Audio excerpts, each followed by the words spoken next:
दोलोआव नखरारि जे राजखान्थि दोलोनि जागायजेनबाय बेथ' थिग नङा।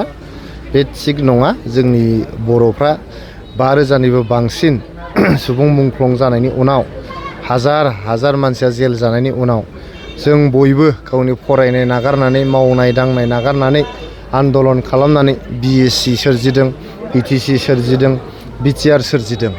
दा बे मोनथाम सुक्तिनि गेजेरजों जों बर'फ्रा मोनसे जांख्लासिम सौफैदों। बेसिमाव जोंनि खुनु बर' दैदेनगिरिया गावनि न'खरखौ दावखोहोनाय, गावनि न'खरखौ थुखोनाय, गावनि न'खरखौल' नायनाय बेखौ जोङो नजिरजों नुफेराखैमोन।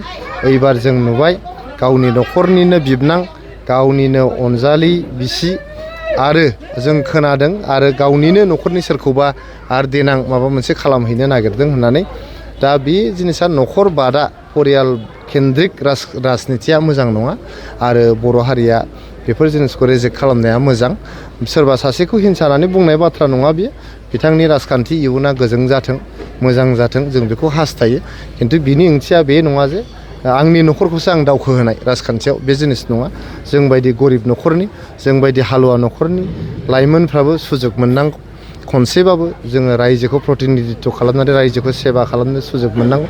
दा जुदि जोंनावबो UP बिहारफोर बायदि परियाल केन्द्रिक राजनितिया आरम्भ जाबायब्ला जोंनि बड'लेण्डनि इयुना बारा मोजां नङा आरो जोंहा जे आद्रा सिमांफोर दं बे सिमांफोरखौ जों जाफुंहोनो हानाय नङा।